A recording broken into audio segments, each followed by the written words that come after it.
I knew something had shifted the moment my son didn't move to pull out my chair. It was a minor thing, a nothing thing, most people would say. But after 67 years of living, I have come to understand that the small things are almost never truly small. They are the opening line of a story someone has already decided to tell. A story in which you have not been consulted. The Thanksgiving table was beautiful. I will give my daughter-in-law that much. She had the kind of eye for detail that transforms a dining room into something resembling a stage set. White candles arranged in groups of 3. Burnt orange dahlias from the farmer's market. Cloth napkins folded into shapes I had no name for. The turkey occupied the center of the table like a sculpture. Golden, immaculate, already sliced before I arrived so that nothing would disturb the presentation. Everything had the quality of a photograph, taken for someone else's admiration. Nothing felt like a home anyone actually lived in. There were 11 people seated at that table. My son and daughter-in-law anchored each end, the way couples do when they want a space to feel like their dominion. Their 2 college friends and the spouses of each filled in along both sides. My granddaughter Emma sat close to the window. I was placed in the corner nearest the kitchen, between a man I had never been introduced to and an empty chair, where someone had left a coat draped over the back like a placeholder. My son Michael did not pull out my chair. He was already laughing at something one of his friends had said, one hand wrapped around a glass of wine that probably cost more than my monthly electric bill. He laughed easily these days, freely, the way people laugh when they have persuaded themselves that everything surrounding them was earned and nothing is owed to anyone. I pulled my own chair out and sat down. Before we go any further, if stories like this one speak to something you felt or lived through, please subscribe to Tears and Tales and hit the like button right now. And drop a comment telling me which country you're listening from. Knowing how many of us are out there in every corner of the world genuinely means everything to me. Now, let's continue. My daughter-in-law Brenda moved around the table with a pitcher of water, refilling glasses with the practiced efficiency of someone performing warmth rather than feeling it, until you noticed whose glass she passed over. Mine sat empty, until Emma reached quietly across the table and filled it herself, the way children do when they have witnessed enough adult indifference to start quietly correcting for it. The serving dishes moved around the table in a direction that completed a full circuit before reaching me.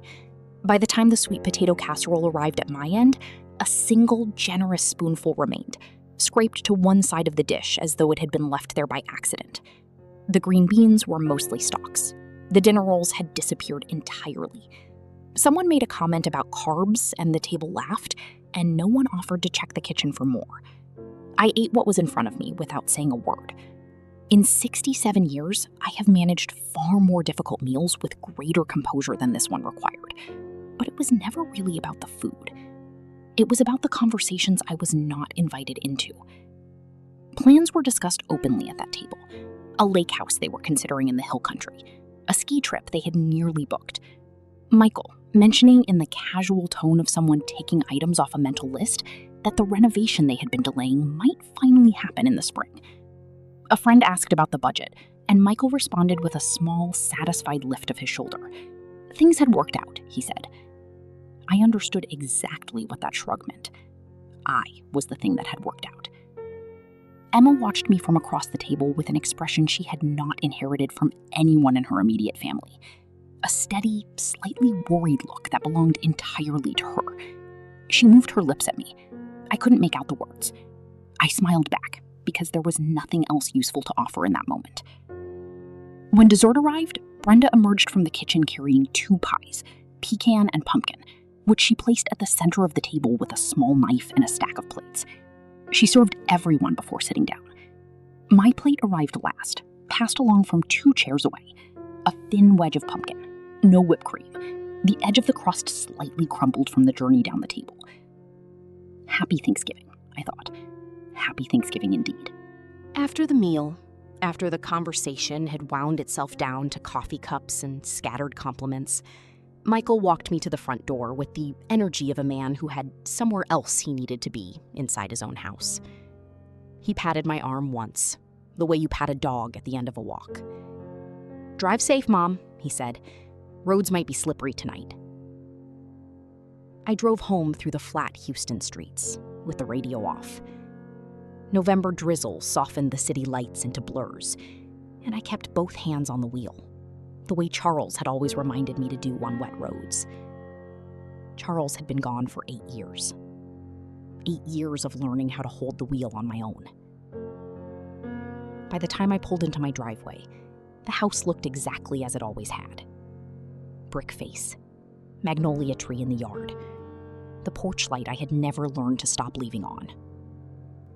I went inside, set my purse on the kitchen counter, and stood in the silence without moving for a long time. Then I walked to my office. It was a small room off the hallway, the same room where I used to complete patient charts when I was still working overnight shifts as a charge nurse. The desk was solid oak, the kind they stopped making a generation ago. The middle drawer held a folder I had kept current for several years. Not from worry, exactly. Out of habit. Nurses document everything. It is how you protect people when you are no longer in the room. I opened the folder and read it, the way I had not permitted myself to in quite some time. The numbers were patient and honest, in ways that my son and daughter-in-law had never been. $42,000 toward the down payment on their first house in Katy. 11 months of mortgage payments when Michael's company went through a round of cuts, and he was too proud to find another position quickly. Brenda's car, because hers had failed, and she could not, she told me, possibly manage without transportation. Just this once. Emma's private school tuition for 3 consecutive years, because the public school in their district wasn't suitable for a child whose grandmother had worked double shifts for decades to build something worth leaving behind. I had given willingly. That is the piece that people outside these situations never fully understand. No one applied pressure. No one made demands. They simply needed, and I provided. And the needing never ended. And I kept believing that one day it would transform into gratitude. It didn't. It became expectation. And expectation, once it takes up residence in a household, is nearly impossible to remove without breaking something. Near the back of the folder was an envelope I had placed there 3 weeks earlier, and not looked at since. It had arrived in a stack of mail addressed exclusively to me, but the sender line showed a financial consulting firm I had never heard of. Inside was a preliminary document, a form I recognized from years in healthcare administration, not personally, but professionally. The language was familiar enough to constrict something in my chest. It was a power of attorney inquiry. Exploratory, the cover letter called it. A first step in consolidating asset management for senior family members who might benefit from assisted financial oversight. My son had taken steps towards seizing control of my finances without informing me. Without a question across a dinner table, or a phone call, or a single direct conversation of any kind. I set the paper down on the desk and looked at the magnolia tree through the dark window for a long time. I was not angry. That surprised me. What I felt was something colder and more useful than anger. It was clarity. The kind that follows a long confusion, not with relief, but with the quiet exhaustion of someone who has finally stopped pretending.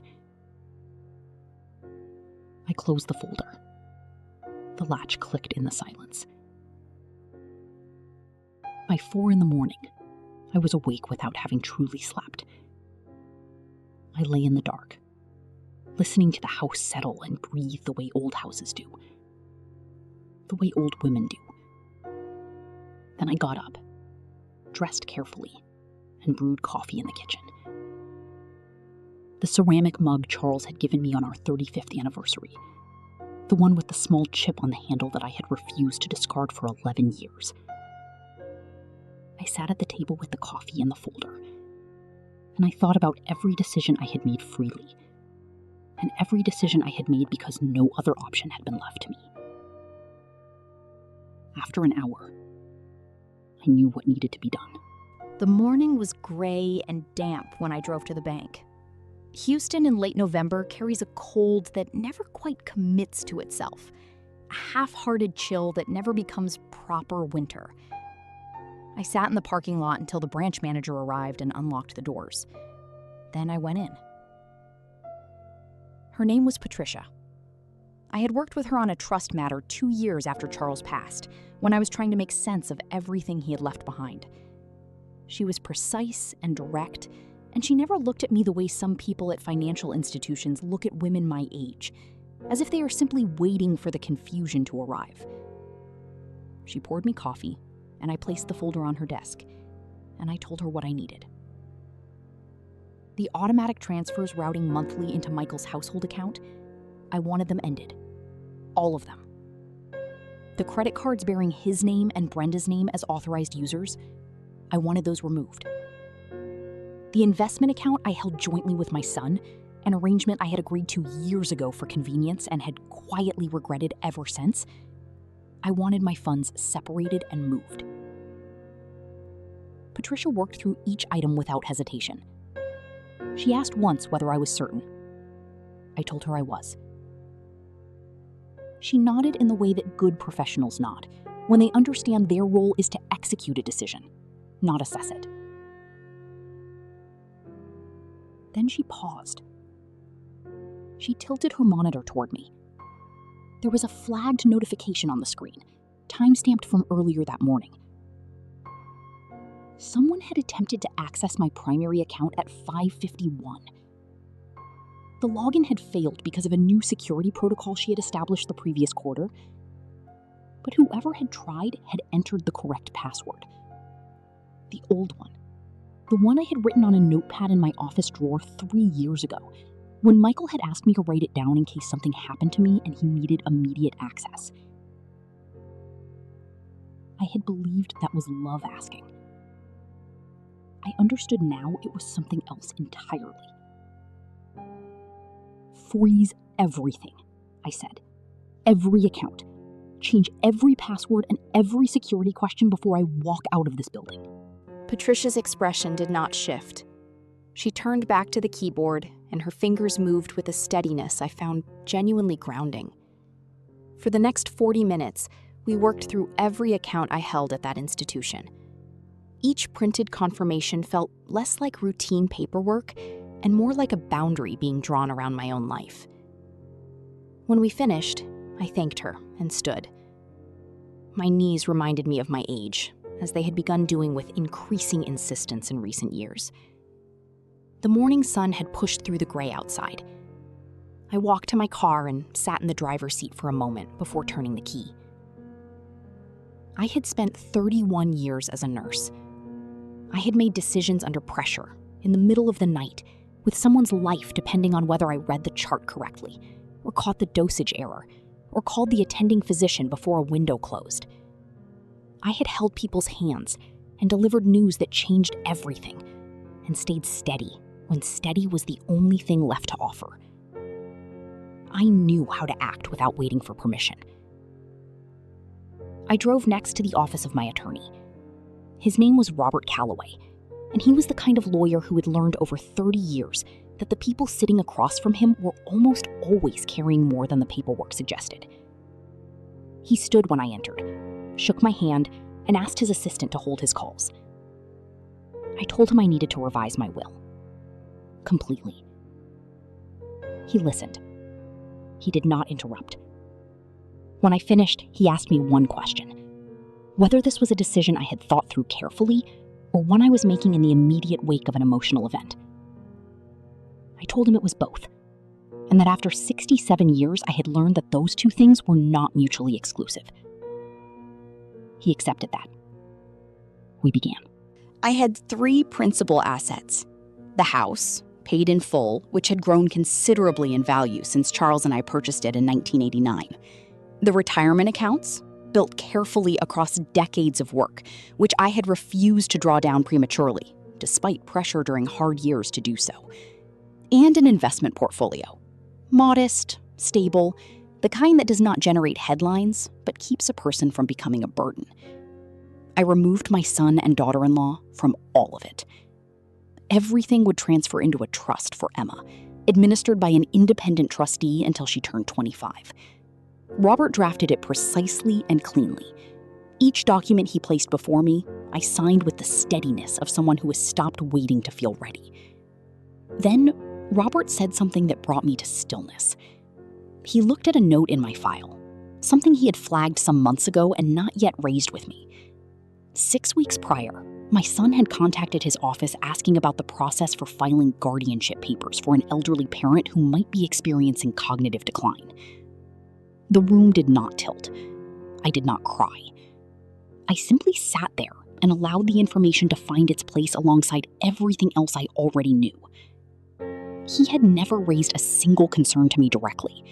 Not across any dinner table, not in any telephone call, not in any moment of genuine conversation. He had gone to my own attorney and inquired about how to take legal control of my existence. And then he had come to Thanksgiving and handed me a crumbled slice of pie and told me to drive safely. "Let's finish," I said. Robert worked until every document was complete, signed, and filed. I left his office at noon and drove home through the kind of Houston midday traffic that requires enough concentration to crowd out everything else. That was fine with me. I did not need thoughts. I needed lunch and quiet and the company of my own walls. I had barely hung my coat when my phone began. Michael first. A text that read simply, "Something's wrong with the card." Then a call. I did not pick up. Then another text. "Mom, the card was declined at the hardware store, in front of a client. What's going on? Call me back." Then Brenda. 2 calls. No voicemails. Then a text. "My spa appointment was interrupted because of a billing issue. Please take care of this today." Please take care of this today. The instruction at the end of that sentence, as though I were still the accounts payable department of their lives. I made a sandwich. Turkey. From leftovers I had brought home from my own refrigerator before leaving the house that morning, and ate at the kitchen table. A cardinal sat on the magnolia branch outside the window. I watched it and finished my lunch. By 2 in the afternoon, Michael's car was in my driveway. I watched from behind the curtain. He sat in the car for several minutes, which was unlike him. He was not someone who sat with his own thoughts if he could avoid it. Then Brenda stepped out from the passenger side and walked ahead of him toward the porch, her movements tight with the particular energy of a woman who has already decided someone else is responsible for her discomfort. She knocked hard. I stayed where I was. Michael followed her up the steps, phone in hand, face flushed in a way I hadn't seen since he was a teenager caught in something he couldn't explain away. "Mom, I know you're home. Your car is here. Please open the door." Brenda said something low and close to his ear. He knocked again. I set my plate in the sink, folded the dish towel neatly over the oven handle, and walked to the front door. I opened it. They both looked at me with the expression of people deciding in real time whether to lead with anger or with appeal. Michael settled somewhere between the two. "The credit cards aren't working," he said. "All of them. The mortgage payment is going to be late. You need to call the bank and sort out whatever happened." I looked at him for a long moment. "Come inside if you'd like to talk," I said. Brenda stepped in first. She stood in my living room conducting a silent inventory. Arms crossed, a brief survey moving across the furniture Charles and I had chosen together. The photographs on the walls, the quilt on the back of the couch that my mother had made by hand, and which I would sooner burn than leave to someone who viewed it only as an item to inherit. Michael pushed his hands through his hair. Mom, I was in the middle of a client meeting. Do you understand what that looked like? I settled into my chair, the one by the window, the one Charles had always called my reading chair, though I used it mostly for thinking. I understand exactly what it looked like, I said. Brenda turned from her survey of the room. This is completely unacceptable. We have commitments, monthly payments, scheduled appointments. You can't dismantle everything without any warning. I thought about the power of attorney inquiry in my folder. I thought about the call to my attorney about guardianship. I thought about the 551 login attempt made with my own password. When were either of you planning to warn me? I asked. They looked at each other. The particular exchange of married people recalibrating their approach when the one they rehearsed isn't landing. I had witnessed enough of that look at enough bedsides to know what it signaled. Michael tried a softer register. Mom, we're not trying to take anything from you. We're family. Everything I've ever asked for was because we genuinely needed help. Wanting to help someone is not the same as being used by them, I said. I heard my own voice and was grateful for how steady it was. Brenda made a sound that wasn't quite a laugh. Before either of them could continue, the front door, which I had not fully pulled shut, swung open. Emma stepped inside.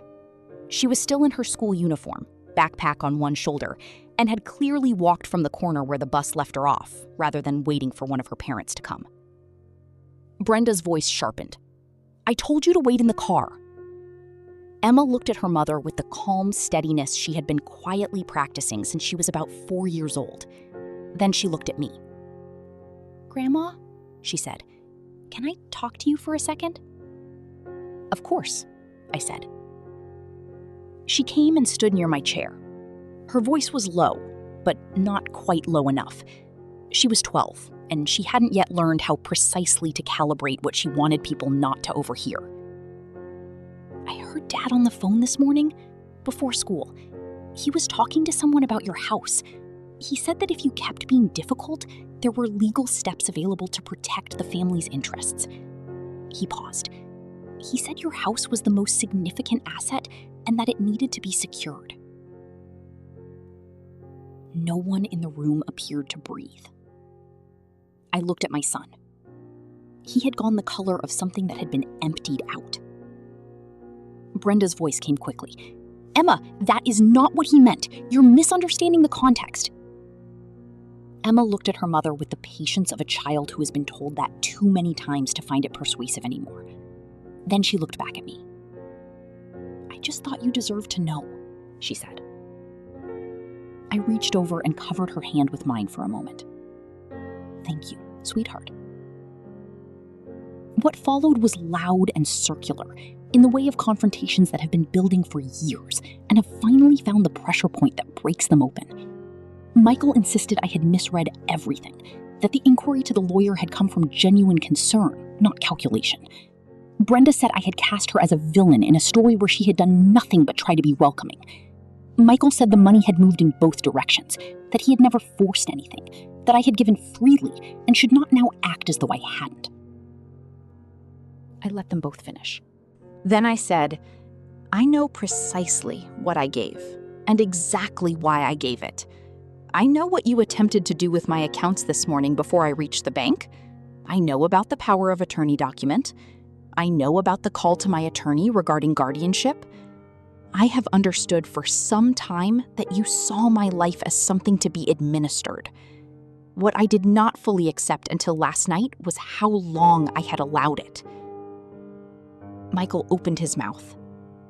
He closed it again. I will not be funding your life going forward, I said. The accounts have been changed. The cards have been closed. The will has been revised. What you choose to do next is entirely your own decision. Brenda said something sharp and final and walked out the front door. Her footsteps on the porch steps were hard enough to feel through the floorboards. Michael stood in my living room for another moment, phone in hand. not looking at it. The expression on his face was one I had not seen in many years. The look he had worn at 9 years old, the first time he understood that I was disappointed, rather than simply angry. I had forgotten it was still somewhere inside him, underneath everything the adult version of him had constructed over the years. He left without saying anything further. Emma stayed. She sat down on the couch and was quiet for a little while. Then she said, "I'm sorry they're like this." I looked at my granddaughter, 12 years old, already apologizing on behalf of the adults in her family. And something moved through me that was tender and sad and entirely certain.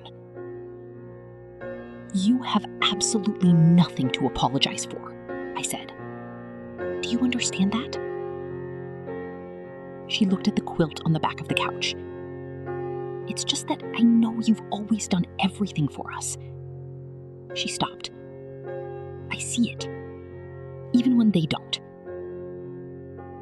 "Seeing it," I said, "is the most important thing. Don't ever stop seeing clearly." I drove her home 20 minutes later, because her parents had left without her. She kissed my cheek at the door and went inside. And I sat At the curb for a moment before pulling away. Their house burned warm and expensive in the November dark. Every window lit, every light on, the way it always was. I drove home to a house with fewer lights and considerably more peace. The days that followed were quiet in a way I had forgotten was possible. No messages asking for account information, no calls that opened with hello and arrived at a specific financial request within 3 minutes. My phone sat undisturbed on the counter. I cooked for myself and slept through the nights, and walked the neighborhood each morning at a pace that belonged entirely to me. On the 5th morning, I was at the kitchen table with my coffee when there was a knock at the door. Soft, uncertain. Not Brenda's knock. Not the knock of someone who assumes the door will simply open because they have arrived. I opened it. Michael stood on my porch in the kind of clothes people wear when they are not performing for anyone. A plain gray sweatshirt, jeans, no phone visible. His hair was not quite combed, and he looked as though he had slept poorly for several consecutive nights, which I believed was accurate. "Mom," he said, "can I come in?" And then, before I could respond, he added, "I don't want anything. I just need to talk to you." I stepped back. He came in and sat on the couch. Not in the center, the way he usually positioned himself, as though claiming space, but off to one side, elbows on his knees, hands folded together. He looked at the floor for a long moment. "I've been sitting with this all week," he said, "and I keep arriving at the same place." He stopped. "I was afraid," he said. "Not of you, not of losing the money. Afraid of what it would mean if I couldn't hold everything together on my own. The house, the lifestyle, Brenda's expectations, Emma's school, all of it. I kept telling myself I was borrowing time, that I'd pay it back eventually, that I'd find a way to figure it out." He paused. "But I never did. I just kept going back to you because you were always there. And I told myself that's what family does." The refrigerator hummed from the kitchen. A car passed outside. "That call to the lawyer," he said. "The power of attorney inquiry. I told myself I was being responsible, planning ahead in case something ever happened to you." He stopped again. But when I say that out loud now, I hear what it actually was. I was preparing to take control. Not to protect you. To protect my access to you. Yes, I said. He looked up. His eyes were red at the edges. The eyes of someone who has been genuinely honest with himself in the dark for the first time in a very long time. I became someone I don't want Emma to know, he said quietly. That's the thing I can't stop thinking about. She heard me on that phone call and understood what I was doing before I understood it myself. What does that make me as a father? A salvageable one, I said. If you choose to be. He let out a long, slow breath. Something in his posture released. He did not ask me to undo the financial changes. He did not raise the accounts or the cards or the will. He sat on my couch with his hands folded, and he said he was sorry. Simply, without negotiation appended to the end of it. I told him that sorry was a beginning.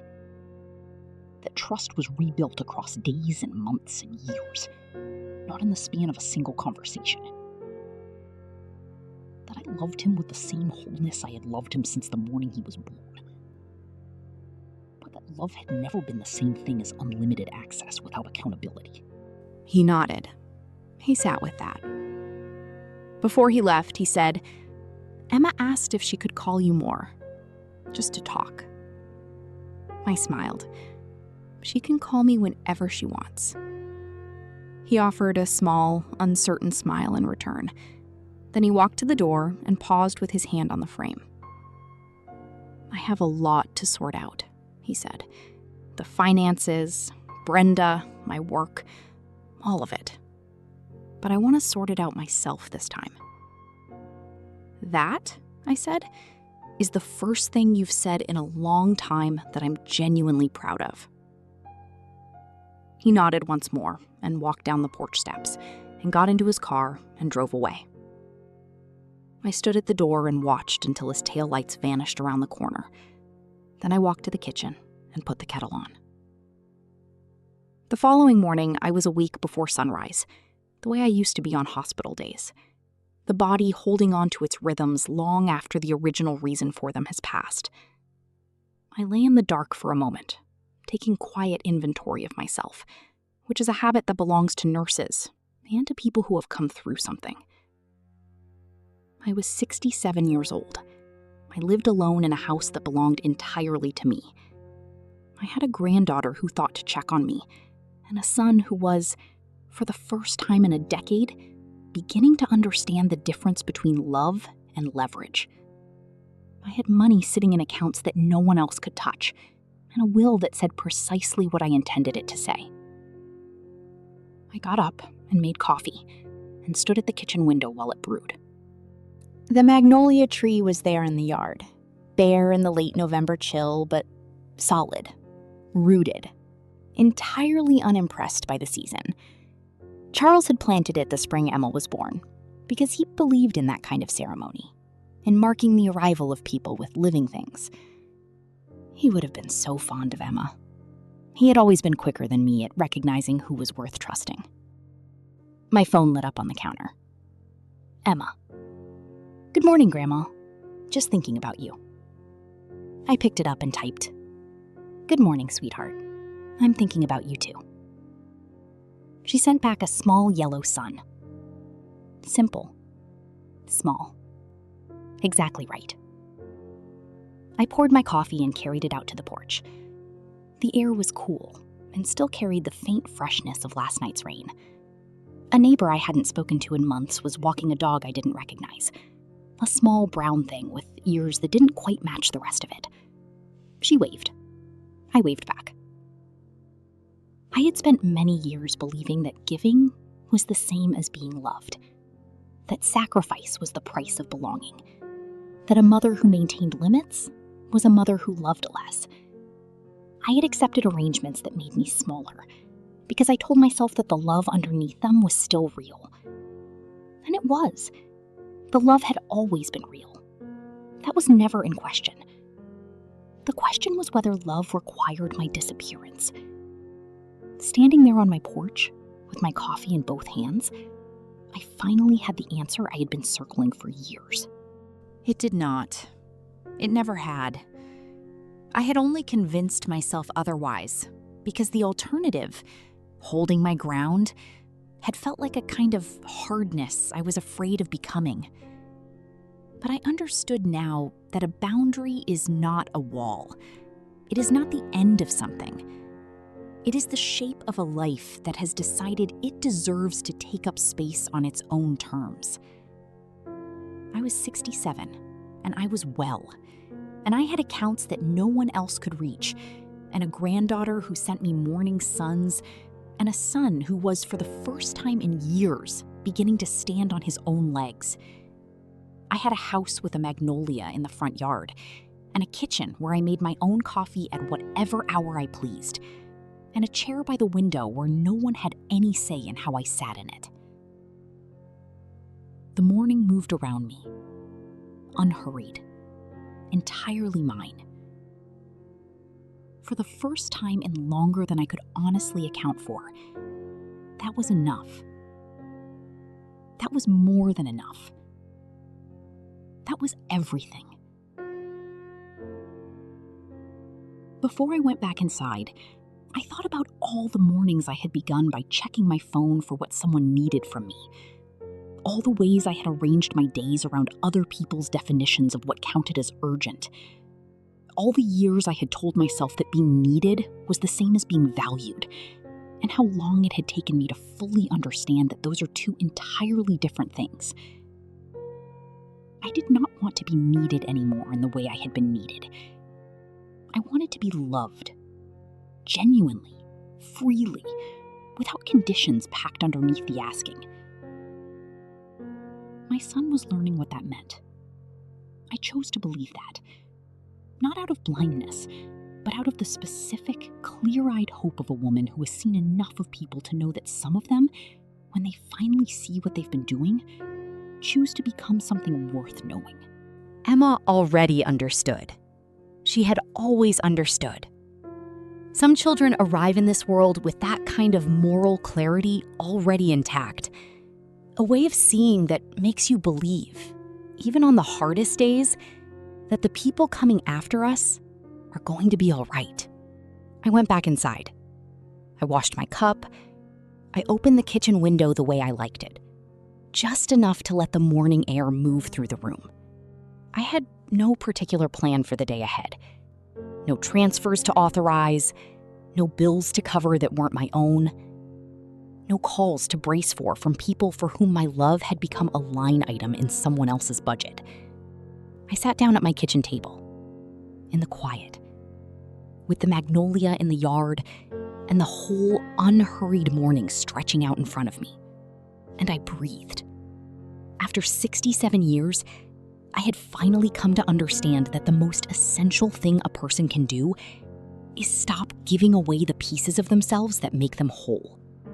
Love does not require your disappearance. Dignity does not require a fight. Peace does not require anyone's permission. It only requires that you decide, one quiet morning, that your life belongs to you, and then you live it like you mean it. And that's where we leave her, on her porch, in her peace, with her coffee, and her magnolia tree, and a morning that belongs entirely to her. If this story reached you, if it touched something you've carried or something you've wondered about your own life, please give it a like.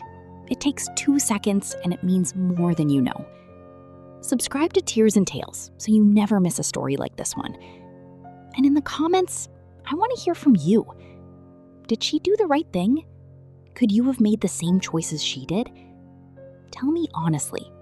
I read every single comment. Share this with someone in your life who might need to hear it today. And I'll see you in the next story.